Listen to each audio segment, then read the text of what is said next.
bem-vindo ao Novo Peregrino. Você agora está conectado com Roberto Carlos Fernandes.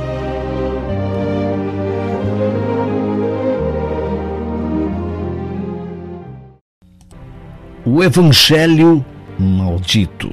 Mas ainda que nós, ou mesmo o anjo do céu, vos pregue evangelho que vá além do que vos temos pregado, seja anátema. Assim como já dissemos, e agora repito, se alguém vos prega evangelho que vá além daquele que recebestes, seja anátema. Não se iluda. Você pode estar completamente enganado na sua preciosa fé. A tradição que você vem seguindo pode estar completamente fora da realidade e, apesar das boas intenções, ela não o conduzirá a Deus. Enganosa é a pregação que oferece aquilo que Deus não oferece. Prometer salvação aos homens sem as condições estabelecidas por Deus é no mínimo maldade. Na época da igreja primitiva não haviam as confusões teológicas que existem hoje. Havia uma distinção notória entre os seguidores de Jesus das demais correntes religiosas da época. Os que seguiam os ensinos dos apóstolos e profetas se sobressaíam dos demais pela maneira como viviam e pela doutrina que obedeciam. A crença e a prática dos primeiros discípulos era o resultado do evangelho que eles haviam recebido. A distinção era entre os que tinham recebido o evangelho do reino dos que seguiam as tradições judaicas ou das seitas pagãs. De qualquer forma, havia uma distinção. Havia a igreja e os demais. Apesar dessa realidade, Paulo advertiu aqueles irmãos contra a possibilidade de haver quem trouxesse um outro evangelho além daqueles que eles haviam recebido. E a advertência era tão veemente que ele mesmo, Paulo, se incluiu nessa possibilidade de distorção. E ele foi além e disse que mesmo se um anjo que viesse do céu com outro evangelho deveria ser considerado anátema. Anátema quer dizer maldito. Tremenda advertência. Deveria ser um gritante sinal vermelho a nos alertar dessa possibilidade. Nós mesmos, ou um anjo, ou qualquer outra pessoa pode se tornar maldito por pregar um outro evangelho que vá além daquele que temos recebido. Se naquela época havia a preocupação dos apóstolos, o que diriam eles sobre a realidade em que vivemos hoje? Por certo, a advertência seria trocada por condenação. Todavia, quem é que se preocupa com isso? Onde estão os bereanos de hoje? Onde estão os Elias que denunciam as atrocidades dos Acabes modernos? Onde estão os João Batistas, dispostos a viverem nos desertos e porem suas cabeças a prêmio para fazerem valer a veracidade do verdadeiro evangelho? Ao contrário, multidões famintas se arrastam como peregrinos perdidos atrás de mentiras, enganos e fantasias.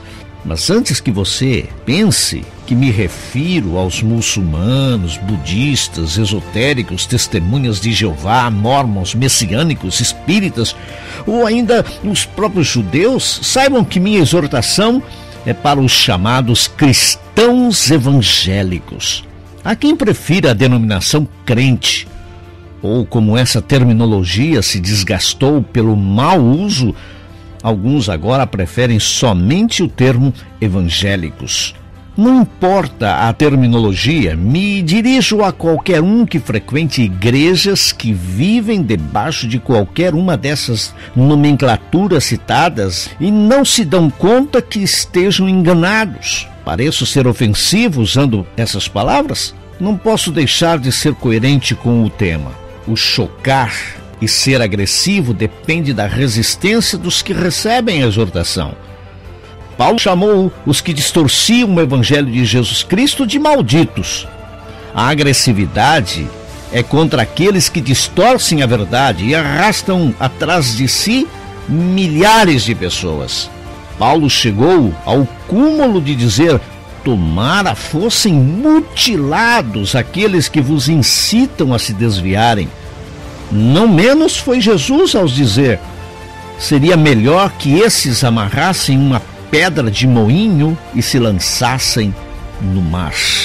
Vejam vocês como o apóstolo Judas chamou alguns pastores. Esses homens são como rochas submersas em vossas festas de amor, banqueteando-se junto sem qualquer recato, pastores que a si mesmos se apacentam, nuvens sem água impelidas pelos ventos, árvores em plena estação dos frutos, destes desprovidos, duplamente mortas, desarraigadas, ondas bravias do mar que espumam as suas próprias sujidades, estrelas errantes, para as quais tem sido guardada a negritude das trevas para sempre.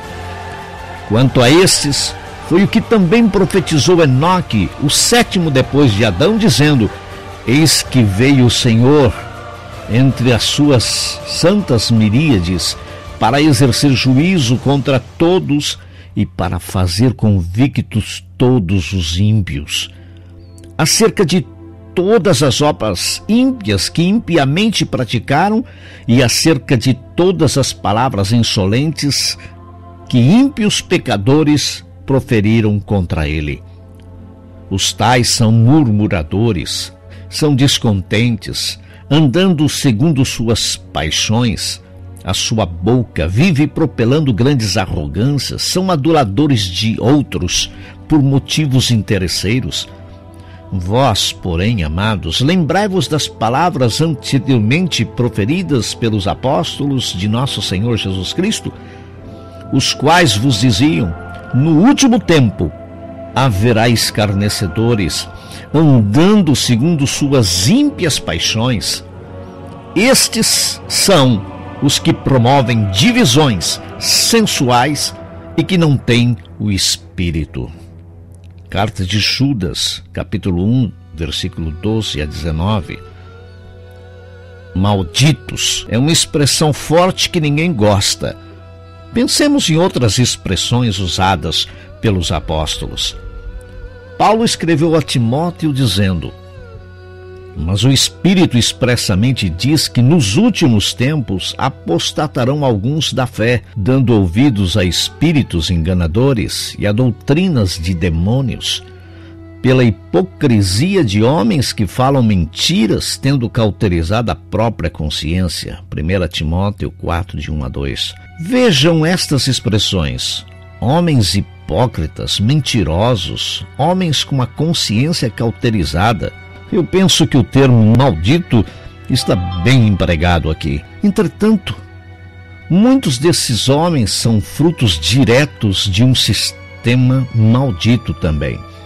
Um sistema que amolda as pessoas às mentiras, levam multidões a darem suas vidas a essas mentiras. Um sistema que tem por trás um velho conhecido: Satanás. Ele, a antiga serpente, é o maior investidor e patrocinador da maldição que se instalou no meio da contemporânea igreja cristã evangélica. Por quê? Porque a base de sua estratégia é o engano. E nada é pior do que uma mentira baseada em fragmentos da verdade. A distorção da verdade chama-se sofisma. Chama os fragmentos da verdade as declarações de Jesus, dos apóstolos e profetas, porém tiradas do contexto geral e usadas para sustentar doutrinas humanas e diabólicas. A Bíblia dos evangélicos é um compêndio de versículos isolados, desassociados do contexto e servem de pretexto para sustentar o engano e a mentira. Não me refiro à Bíblia que todos conhecemos. Apesar das muitas versões, traduções, paráfrases, adulterações e acréscimos que fizeram com ela, ainda assim ela continua sendo uma fonte de verdade e de justiça. Mas o que fazem com ela é o que entristece. Usam a Bíblia para fazerem suas próprias leis e doutrinas. A advertência de Paulo aos Coríntios era uma profecia que se cumpre hoje. Mas receio, dizia Paulo, que assim como a serpente enganou a Eva com a sua astúcia, assim também sejam corrompidas as vossas mentes e se apartem da simplicidade e pureza devidas a Cristo. 2 Coríntios 11:3. Assim como e assim também, que preocupação daquele homem comprometido com a verdade. Ele conhecia muito bem as artimanhas do diabo e não se dava por satisfeito em saber que os irmãos tinham conhecimento da verdade. Ele cuidava para que eles não fossem enganados e se desviassem dessa verdade indo atrás de fábulas. Assim como, assim também. A Timóteo, ele escreveu: Conjuro-te, pois, diante de Deus e do Senhor Jesus Cristo, que há de julgar os vivos e os mortos, pela sua vinda e pelo seu reino. Pregues a palavra, instes, tempo e afora de tempo. Redargue-as, repreendas, exortes, porque virá tempo em que não suportarão a sã doutrina, mas tendo como que comichão nos ouvidos, amontoarão para si mestres conforme suas próprias concupiscências, e não só desviarão os ouvidos da verdade, mas se voltarão às fábulas. 2 Timóteo 4, de 1 a 4. Não suportarão a sã doutrina, amontoarão mestres conforme suas próprias concupiscências, desviarão os ouvidos da verdade, se voltarão às fábulas. Para mim soa tão forte essas palavras como as palavras de Jesus quando lançou uma dúvida: quando vier o Filho do Homem, achará porventura fé na terra? Uma dúvida profética? E não faz eco com outra palavra do próprio Jesus? Levantar-se-ão muitos falsos profetas e enganarão a muitos.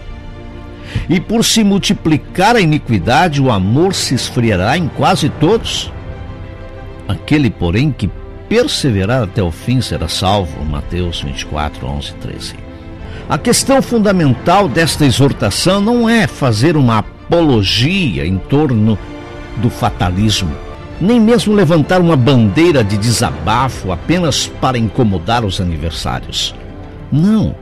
O objetivo desta exortação é chamar a atenção dos amados e queridos irmãos, verdadeiros irmãos, que estão dispersos pelo mundo afora. Chamar a atenção para que questionem suas tradições. Questionem o ensino de seus mestres se eles não têm base bíblica. Compare o que recebem dos púlpitos com a mesma vida particular dos seus emissários. Vasculhem a palavra em busca da verdadeira verdade. Não se acomodem com o fato de haver explosões emocionais durante encontros públicos onde o ambiente proporciona esse tipo de acontecimento. Não aceitem apenas os bons conselhos se eles não estiverem de acordo com a palavra de Deus.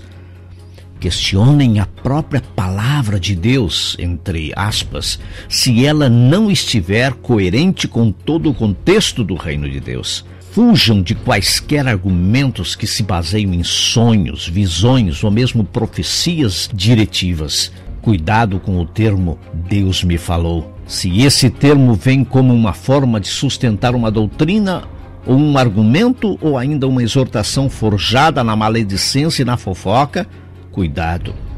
Sobretudo, fiquem atentos para ver onde e como o Senhor está realmente trabalhando. Não façam nada que o Senhor não lhes pede para fazer, mas façam tudo o que Ele lhes pede para fazer. Hoje, em muitos lugares, alguns homens púlpito-centristas gostam de ser chamados de o ungido do Senhor, grande servo de Deus, homem de Deus, profeta, reverendo, apóstolo, enviado, pastor, bispo. Não nos iludamos. Os malditos podem estar escondidos atrás de um desses títulos. Roberto Carlos Fernandes. Acreditem, um ex-maldito. Maldito.